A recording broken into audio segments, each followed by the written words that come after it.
اسلام سے قریب کرتے، اپنے اعمال سے، اپنے کردار سے ایسا نظام زندگی پیش کرتے کہ ان کو اسلام محسوس ہوتا ہم خود ان کے دین سے قریب ہو رہے ہیں، ان کے کلچر سے قریب ہو رہے ہیں۔ یاد رکھیے مولانا علی میاں صاحب مفکر اسلام علیہ الرحمہ فرمایا کرتے تھے کہ یہ جو مذہب ہے اس ملک کے اندر یہ افکار المذاہب ہے، افکار المذاہب، یہ سارے مذاہب کو ہضم کر جانے والا ہے، کنزیوم کر جانے والا ہے، ڈائجسٹ کر جانے والا ہے۔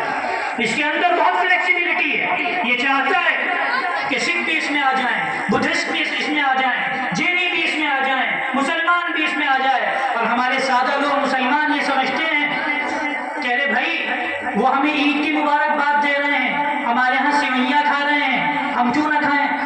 ہم بھی جائیں گے ان کو مبارکباد دیں گے، ہم بھی جائیں گے ان کی ہم مٹھائی کھا لیں گے، مٹھائی دے دیں گے، happy Diwali, happy Holi, congratulation کہہ دیں گے۔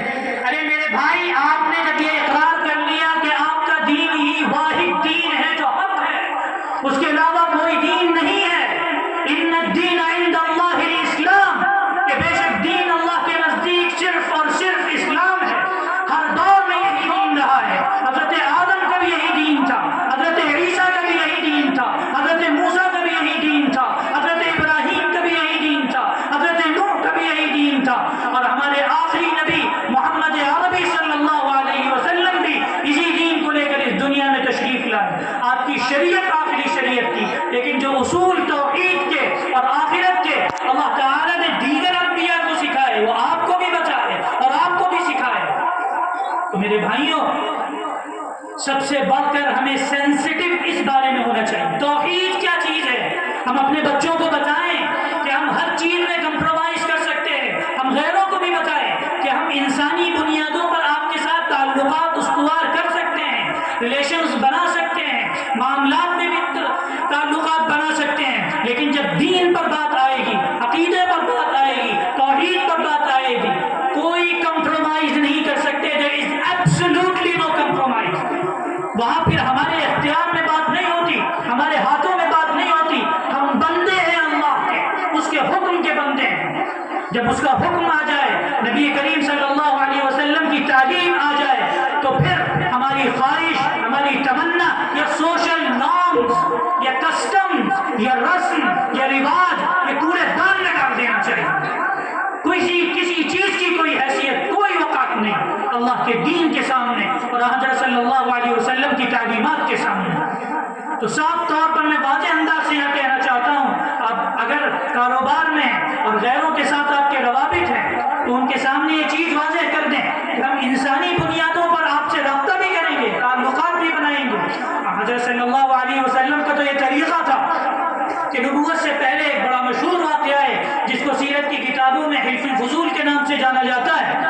یہ واقعہ سیرت کی کتابوں میں درج ہے، نبوت سے تقریباً 20-25 سال پہلے، 20 سال غالباً، حضرت صلی اللہ علیہ وسلم اس وقت حیات تھے۔ ایک شخص مکہ مکرمہ تجارت کے لیے تشریف لاتے ہیں اور وہاں ان پر ظلم ہوتا ہے، تو وہ مکے کی پہاڑی پر چڑھ کے دعائیں لگاتے ہیں کہ مکے والوں میری مدد کرو۔ تو پھر مکے والے اکٹھا ہوتے ہیں اور اس کی مدد پر، ان کے تعاون پر کمر بستہ ہوتے ہیں اور یہ عہد کرتے ہیں کہ آئندہ اگر کسی پر ظلم ہوتا ہے، ناانصافی ہوتی ہے، تو ہم اس کے خلاف کمر بستہ رہیں گے، ہم ظلم نہیں ہونے دیں گے، ہم ناانصافی نہیں ہونے دیں گے۔ حضرت صلی اللہ علیہ وسلم کو جب نبوت ملتی ہے اور پھر مدنی زندگی میں آپ کو سلطنت ملتی ہے اور آپ کو حکومت ملتی ہے، وہاں آپ صلی اللہ علیہ وسلم فرماتے ہیں کہ اگر آج حلف الفضول کا معاہدہ میرے سامنے پیش کیا جائے تو میں اسے قبول کروں گا، کیونکہ یہ معاہدہ حقیقت میں میوچول نارمز پہ تھا۔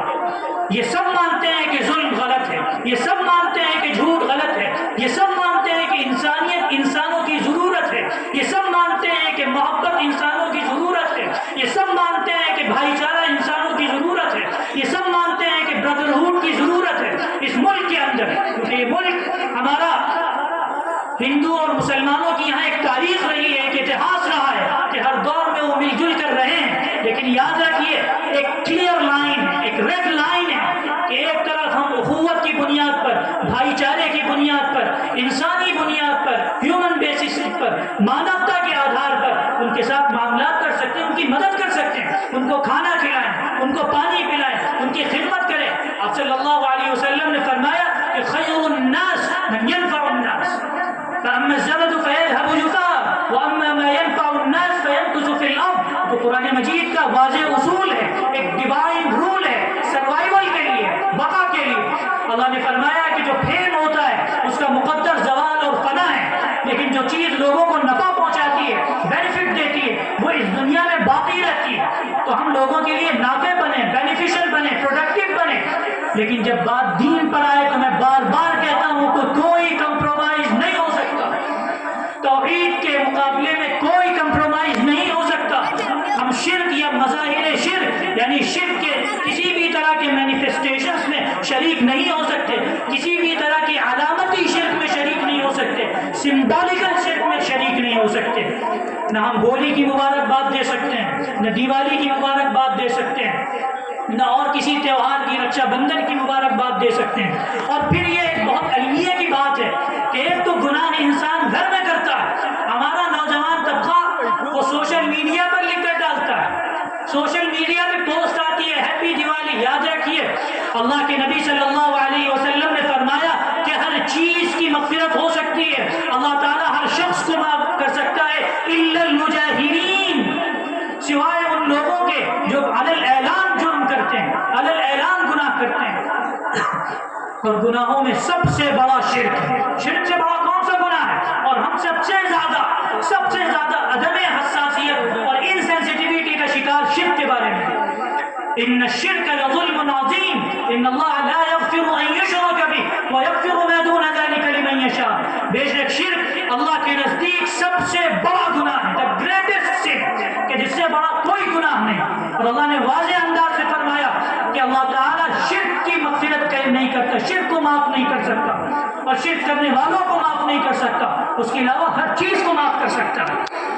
اور پھر وہ لوگ جو سوشل میڈیا پہ ڈالتے ہیں وہ حقیقت میں علی الاعلان پبلکلی ایک عظیم ترین گناہ کو کمٹ کر رہے ہوتے ہیں، اس کا ارتکاب کر رہے ہوتے ہیں.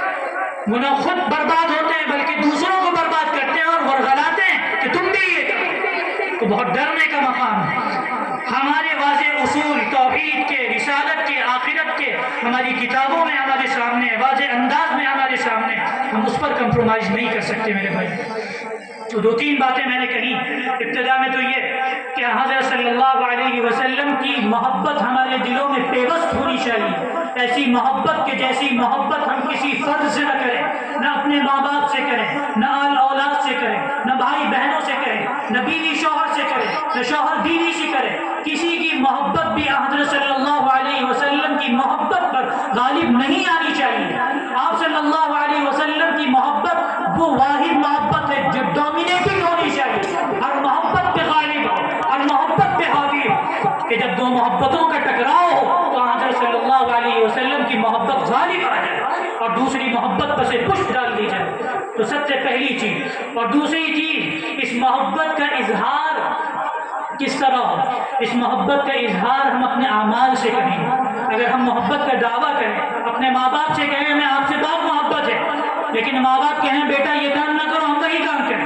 ماں باپ کہیں بیٹا باہر نہ جاؤ، ابھی ہم بوڑھے ہو گئے. بچہ کہتا ہے کہ محبت تو بہت ہے لیکن باہر تو جائیں گے، باہر تو امریکہ تو خیر کہاں جائیں گے، آپ سعودی عرب جائیں گے کمانے، ممبئی جائیں گے، کیرلا جائیں گے. ماں باپ کہہ رہے ہیں بیٹا ہماری دیکھ بھال کون کرے گا، ہمیں کون دیکھے گا. بچہ کہہ رہا ہے ماں باپ سے آئی لو یو لیکن آئی وانٹ ٹو گو. میں محبت تو بہت کرتا ہوں آپ سے لیکن میں رک نہیں سکتا. تو ایسی محبت کا کیا فائدہ؟ یہ ڈھکوسلا ہے، یہ دعویٰ ہے جس کی کوئی حیثیت نہیں. تو محبت ایسی ہو جو عمل سے ظاہر.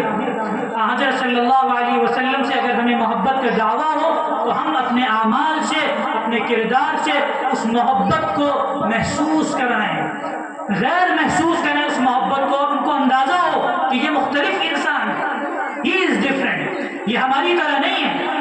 اس کے اصول لگتا ہے مختلف ہیں، اس کے پرنسپلز الگ ہیں، اس کا دین الگ ہے، اس کا طریقہ زندگی الگ ہے.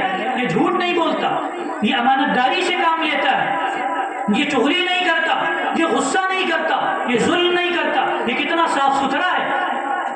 لیکن یہ ساری چیزیں ہمارے معاشرے میں، جتنی باتیں میں نے شمار کرائیں